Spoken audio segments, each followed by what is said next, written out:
У той час узяў Езус з сабою Пятра, Яна і Якуба і ўзышоў на гару памаліцца. І калі ён маліўся, выгляд твару ягонага перамяніўся, і вопратка ягоная стала бліскуча белай. І вось два мужы размаўлялі з ім, а былі гэта Майсей і Ілля. Яны з'явіліся ў славе і казалі пра ягоны адыход, які ён павінен здзейсніць у Єрусалеме. Пётр і тыя, хто быў разам з ім, былі змораныя сном. Калі ж абудзіліся, убачылі славу яго і дзвюх мужоў, якія стаялі разам з ім. А калі яны адыходзілі адтуль, Пётр сказаў Езусу: «Настаўнік, добра нам тут быць. Паставім 3 шатры, адзін для цябе, адзін для Майсея і адзін для Іллі». Не ведаў ён, што казаў. Калі гаварыў гэта, з'явілася воблака і агарнула іх. І спалохаліся яны, калі ўвайшлі ў воблака. А з воблака пачуўся голас, які казаў: «Гэта сын мой выбраны, яго слухайце». І калі гучаў гэты голас, Езус апынуўся адзін. І маўчалі яны, і ў тыя дні нікому нічога не казалі пра тое, што бачылі. Гэта слова Пана.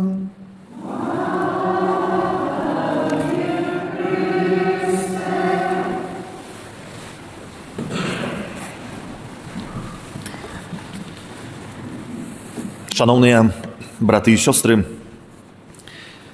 сёння, як я ўжо успомніў ва ўступе, мы завершаем нашыя великапостныя рэкалекцыі,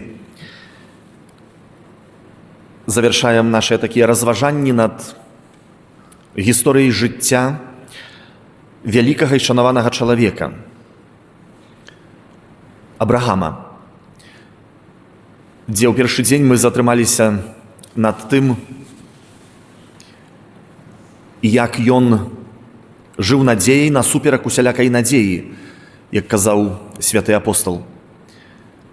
Учора хвіліну паразважалі адносна вось гэтага дыялогу Абрахама з Богам, калі ён даведаўся, што Бог ідзе ў Садому, каб сапраўды яшчэ раз убачыць, ці сапраўды творыцца тое зло, якое ўжо дасягнула, як кажа Бог, нябёсаў.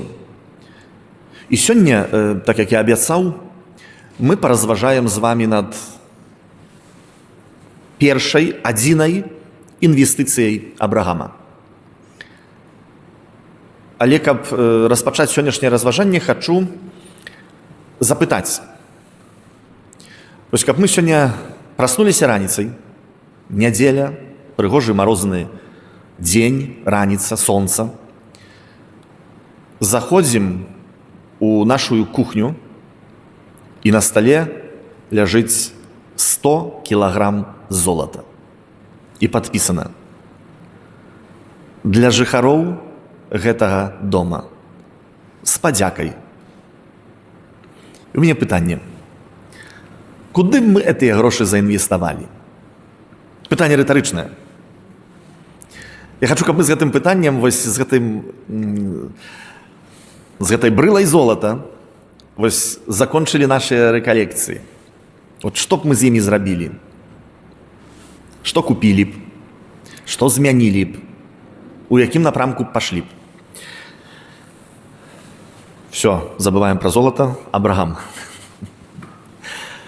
Абрахам сёння, як я вам ўжо ўспомніў, пачыніў інвестыцыю, вельмі сур'ёзную. Ён са сваёй сям'ёй хадзіў па зямлі, бачыў, што зямля вельмі прыгожая, плодародная, но, вядома, пустыня, і не заўсёды можна знайсці такую зямлю, як, напрыклад, у нас у Беларусі. І ён больш-менш вось у ваколіцы гэтай плодароднай зямлі знаходзіўся. Знаходзіўся каля сыноў, як кажа Біблія, на зямлі сыноў Хета. Гэта такія плямёны былі. І ён сярод іх там жыў. Вось пра гэты час, пра які зараз я з вамі размаўляю, ён, на сённяшні дзень можна яго назваць алігархам. Гэта ўжо вельмі багаты чалавек. Не ў такім значэнні, што, скажам, на многае можа сабе пазволіць. На ўсё можа сабе пазволіць. Сапраўды алігарх. І памірае яго жонка, Сара. І ён прыходзіць да гэтых сыноў, Хета, і кажа, увага, хачу купіць гроб, каб пахаваць супругу. Гэтыя плямёны кажуць, ведаеш, Абрахам, ты вельмі шанаваны ў нашай краіне. Мы цябе вельмі любім. Выбірай. Мы табе проста падаруем. А ён кажа, не. Я хачу купіць. Ну, тыя неяк не хочуць згадзіцца, адсылаюць да старэйшых, і даходзіць справа увогуле да Махпеля. І той кажа, мне, твае людзі, мае людзі пра цябе мне многае расказвалі, я цябе ведаю. Ты вельмі паважаны чалавек у нашай зямлі. Мы цябе вельмі любім і цешымся, што ты хочаш сваю супругу пахаваць на нашай зямлі, але мы не хочам прадаваць табе. Мы хочам, выберы проста найлепшую, найбагатшую якую-небудзь пячору, і мы табе яе падаруем.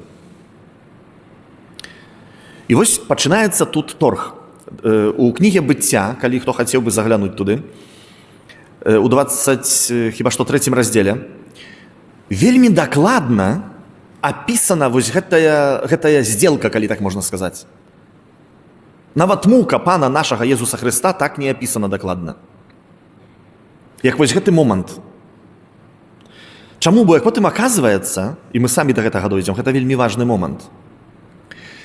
І ён пачынае, кажа, я хачу купіць, той кажа, не. Потым усё ж такі знаходзяць нейкі кампраміс, кажа, ну, окей, гэта зямля, кусочак зямлі, і вось гэтая пячора каштуе 400 сыкляў серабра. Каб мы разумелі. Увогуле, рэгіёны там прадаваліся, напрыклад, за 2000, чи там за 4000 серебряных сыкляў. Рэгіёны. А тут проста, ну, пячора і кусочак зямлі. За 400. Я разумею, што ён размаўляў з алігархам. Той кажа, окей, 400 то 400. Але кажа, я хачу купіць. І там апісваецца, як ён, у якім месцы ён гэтую транзакцыю у варот горада, у браме горада, пры сведках. Так, як быццам бы канкрэтна вось, ну, некая папера ёсць гэтай транзакцыі, купленай зямлі, афіцыяльна. І вось ён купляе гэту зямлю і хавае там сваю супругу Сару, і потым і сам туды, калі памёр, яго пахавалі. Каб не ўваходзіць так глыбей, бо на гэта ўсё патрэбен час, гэтае месца пахавання вядомае да сёння. Дакладна вядомае. Бо вельмі шанаваны ён быў у тым асяроддзі. У яго часы, калі нават потым здабывалі гэтае месца арабы, то яны таксама яго, як мы ў пятніцу казалі, яго нават мусульмане лічаць айцом веры, нават яны. І калі яны здабывалі гэту зямлю, то яны ушаноўвалі вось гэтую тэрыторыю. Сёння там войска ізраільскія вельмі пільнуюць гэтую зямлю. На гэтым месцы стаіць мячэць. Гэта хіба што адзінае месца, дакладна вядомае, калі што-небудзь там вельмі важнае адбылося. І вось Абрахам купляе гэтую зямлю, гэтую пячору, перадусім, там зямлі немнога. Спачывае ён са сваёй супругай, спачывае ў гэтай пячоры яго сын Ізаак са сваёй супругай, спачывае ў гэтай пячоры яго ўнук Якуб з Лей, і, увага, яшчэ там спачывае адна пара. Адам і Ева. Але гэта ўжо больш легенда, чым праўда. Але яна вельмі завязаная, чаму менавіта Абрагам так яму рупіла вось менавіта гэтую пячору і поля, вось гэта Махпеля купіць. І купіць. Бо Бог яму пабяцаў зямлю нейкую. І ён, калі быў пад дубамі Мамрэ і размаўляў з анёламі, адным вухам, як у нас сёння кажуць, таксісты расказвалі, адным вухам пачуў, што кажа вось гэтую гісторыю пра Адама і Еву, што калі Адам і Ева былі выгнаныя з раю, яны па зямлі гэтай шукалі нечага, хадзілі, не ведалі, як непрыкаяныя. І Адам знаходзіць тое месца, дзе ён быў вылеплены з гліны. І вось гэта менавіта гэта месца, гэта зямля Махпеля. І гэтая пячора. І калі Адам бачыць у гэтай пячоры нейкі свет, ён уваходзіць у ту пячору, і з гэтай пячоры выдабываецца вельмі прыемны водар. І ён разумее, што гэта уваход у рай, у Эден. І Адам таксама разумее, што туды ўвайсці не можа, бо пастаўленыя анёлы. І ён усё ж такі просіць, каб яго пахавалі у гэтай пячоры побач брамы да неба. І таму Абрахам, гэта, канечне, легенда, то, што я зараз вам расказаў, але Абрахам хоча вось купіць вось гэтае месца, не дзесьці іншае, толькі вось гэтае, непасрэдна перад брамай. Абрахам, каб мы разумелі, у сваёй гісторыі ён падарожнічаў, і ён ні разу, ніколі, нідзе, ні ў нейкім месцы не збудаваў дому. Ён жыў са сваёй сям'ёй у шатрах. У шатрах. Адзінае, што ён будаваў, гэта алтары, каб складаць ахвяру Богу і ушаноўваць Бога. Ён не злавіўся на той матэрыяльны факт, пра які казаў Бог. Кажа, дам табе зямлю. Я думаю, мы ў пятніцу, калі распачалі гэты нашыя прыгоды з Абрахамам, ужо злавіліся, так якую ж зямлю яму дасць Бог. Абрахам не злавіўся. Таму ён і не пабудаваў ніякага дому, бо ён разумеў, што ўся зямля, па якой мы ходзім, гэта Божая ўласнасць. Яна не можа быць маёй уласнасцю. Таму ён будаваў шатры і будаваў месца, дзе мог ушанаваць Бога. Ён разумеў, што Бог, калі казаў пра зямлю, я табе дам, то гэта зямля ў Божым валадарстве. Эден. Вось пра якую зямлю казаў Бог Абрахаму. Ён і сам на пачатку не разумеў да канца. Але потым ён гэта зразумеў. І ён кажа, што пакуль мы, як быццам бы паказвае нам гэты прыклад, пакуль мы жывем на гэтай зямлі, мы пілігрымы. Мы пілігрымы. Паглядзіце, як часта ад разумення таго, што мы маем, залежыць тое, як мы жывем. Мы часта ў нашай сучаснасці, у гэтай філасофіі кансумпцыі, спажывецкасці, спажывецтва, мы ўсё хочам мець больш, вырываем адзін ад аднога, неяк так пробуем так высудзіць, адсудзіць. Памятаеце, учора мы казалі адносна гэтых кватэр, да, каму-то адзін пакой застаўся па бацьках, каму-то два, і ўжо мы не ведаем, чый і як. Абрахам зразумеў, што тую зямлю, якую хоча даць Бог, гэта Божае валадарства. І з гэтай нагоды варта нам сёння запытаць нас. Пытанне такое, нават рэкалекцыйнае пытанне. Што для мяне азначае верыць у Божае валадарства? Што для мяне гэта вера ў Божае валадарства? Калі запытаць, ці верыш, то мы нават не дачакаліся у каго. Проста, ці верыш? Веру. Але што для мяне ёсць вера ў Божае валадарства? Або словамі Бога пра Абрахама ці святога Паўла пра Абрахама кажа, што для цябе надзея, альбо вера ў надзею ў Божае валадарства?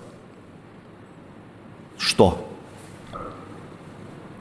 Ці гэта проста пустое нешта? Ці сапраўды яно напоўненае некім зместам, некім фактам? Абрагам купляе вось магілу 2:1 чи 1:2. Ён там хоча запусціць карані. Ён там хоча застацца. Ён усё жыццё імкнуўся вось гэтую зямлю. Але гэта пра зямлю. Пра зямлю, дарэчы, калі мы пачнем вось, у Бібліі пачнем чытаць у кнізе быцця пра Абрагама, то Бог аж 7 разоў яму абяцае зямлю. Аж 7 разоў. І толькі 4 разы абяцае яму патомства. І памірае Абрагам. Што ў яго ёсць у Абрагама, калі ён памірае? Мае поле, перад смерцю, калі можна так сказаць. Мае кусочак поля, Махпеля, і вось грабніцу, калі так можна сказаць. Мае сына, Ізаака.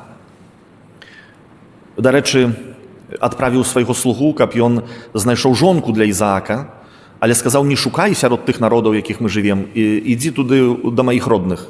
Памятаем, адкуль ён выйшаў. У паўдарогі, дзе тата яго пасяліўся. Ён туды адпраўляе слугу, кажа, там, з тога народу, там найдзі жонку для майго сына Ізаака. Слуга знаходзіць, таксама вельмі гэта цікавая аддзельная гісторыя, як ён знаходзіць гэту жонку, якім спосабам ён павінен быў знайсці яе. Ён прыводзіць Ізааку гэтую дзяўчыну, і Абрагам у гэтым моманце памірае. Парадаксальна, не? Столькі хадзіў, это ж Бог яму столькі паабяцаў, а ў яго грабніца, кусочак поля, на якім расце пару дрэўцаў. Сын. У гэтага сына ёсць жонка, але яшчэ няма дзяцей. Так сабе патомства, не? Як пяску морскага. Так сабе. І цікавая рэч, калі ён памірае, в Бібліі напісана, памёр насычаны жыццём. Вы уявіце сабе это слово. Памёр насычаны жыццём. Вот мне чамусь здаецца, што хочацца запытацца, якім ён насычаны жыццём. Ані дому, ані тога патомства сына, яшчэ невядома, чи можа нарадзіць это дзіцё, ці не змогуць яны нарадзіць дзіця. А Біблія кажа, памёр насычаны жыццём.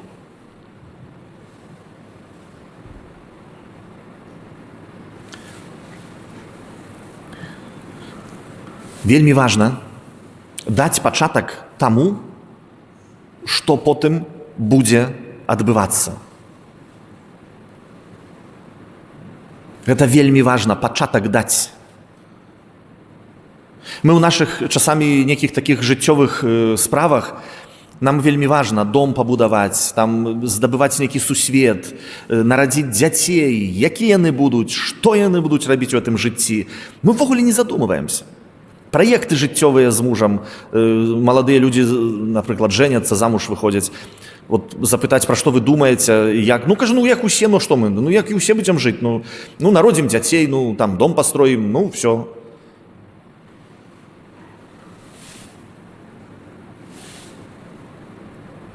Это далёк ад рэчаіснасці. Калі прааналізаваць Біблію, напрыклад, жыццё звычайнага чалавека Абрагама, на першы погляд здавалася б, то тое, што Бог абяцаў, гэта такое адчуванне, што ввогуле нічога не споўнілася. Але калі глыбей паглядзець, споўнілася ўсё, і ён памёр насычаны жыццём. Бо ён перадусім клапаціўся не ў тым значэнні, што мець нейкія фінансы, але ён клапаціўся, каб залажыць добры пачатак. Ведаеце, у кім споўнілася вось гэтае абяцанне Божае? Ведаеце. Абяцанне Божае Абрагаму. У Езусе Хрысце. Далекавата троху, так? Ад Абрагама да Езуса Хрыста. Сара, і вось гэта транзакцыя, яна адбылася калі не памыляюся, у 1677 годзе. 1677 год до нашей эры. 2025. Ну, можна сказаць, калі нарадзіўся Езус Христос, это столькі сама, як мы пражылі ў новай эры, то амаль што, ну, не амаль што, але так, скажем. Столькі трэба было чакаць, каб споўніліся словы Божыя. І ён гэта зразумеў. Калі мы думаем пра нашу сям'ю, калі мы перажываем вось великапостныя рэкалекцыі, мы вельмі баналізуем тое, чаго хочам пазбыцца. Мы ўсё у сябе шукаем нейкіх грахоў, пробуем іх назваць, потым пробуем нейкіх выкінуць, а потым, ну, напрыклад, каб не быць галаслоўным. Пачынаецца Вялікі пост, мы перастаём піць алкаголь, прыходзіць Пасха, на 4-й дзень толькі будземся. То навошта было ўвогуле пераставаць піць? Ну, пі па чуть-чуть каждый день. Кидаем курыць папяросы на Вялікі пост. Супер. Не успеў Вялікі пост кончыцца, Пасха, разгавелі. Тут і так не праходзіць наше жыццё. Без толку. Глыбей трэба ўзглядаць, паважаны брат і сястра. Пра іншыя працэсы, калі мы хочам нарадзіць дзяцей, то мы перадусім павінны ўжо сёння ведаць, кім яны вырастуць, дзе яны запусцяць свае карані. Калі мы кажам пра нейкі наш дом, то ці сапраўды гэта ёсць той дом, у якім жыве Бог, ці гэта проста тое месца, дзе мы хаваемся ад дажджу, ад марозу і ад ветру. Гэта розныя дамы, але будуем таксама. Заканчваем вось гэтыя нашыя рэкалекцыі, заканчваем нашы разважанні рэкалекцыйныя. Вярнуся да майго сённяшняга пытання. Што будзем рабіць са 100 кілаграмамі золата? Гэта золата троху абесцэнілася ці вырасла ў цане на рынку нашых такіх маральных каштоўнасцей? З перспектывы першай і адзінай інвестыцыі Абрагама. Варта пра гэта падумаць. Жадаю на заканчэнне нашых рэкалекцыйных разважанняў, каб мы плённа перажылі вось гэтыя тыдні, дадзеныя нам яшчэ. І калі мы будзем сапраўды ў нашых сем'ях сустракацца, то варта, так як Абрагам, пачаць самым не сучаснасці, не сучасным філасофіям, тэндэнцыям, але самім наслухоўваць Божае Слова. Самім, як Абрагам. А потым, калі прыходзіць гэты момант, што Бог ідзе, можа, канешне, Бог не карае тут на зямлі, каб мы зразумелі, але хай гэта так ужо гучыць у такім біблійным разуменні, што Бог ішоў пакараць Садому, ну, перадусім, можа, ацаніць, ці сапраўды там такая бяда адбываецца. То калі б мы пачулі, што Бог ідзе ацаніць у маю сям'ю, тую бяду, якая адбываецца, то каб мы ўмелі быць заступнікамі. Не тымі, якія збоку пастаяць і паглядзяць, як святы Ной, калі так можна сказаць, святы ў шубе, што, ну, окей, я справядлівы, але, ну, з імі, ну, разбярыся, ну, а што я магу зрабіць? Я тут памалюся за іх. Не, каб мы так Абрагам. Божа, ну, я бяру адказнасць. Я бяру адказнасць. І вось сённяшні гэты дзень, момант нашых інвестыцый у ва што або у каго мы інвестуем. Няхай гэта будзе Езус Христос, у якім споўніліся абяцанні, дадзеныя Абрагаму. Амен.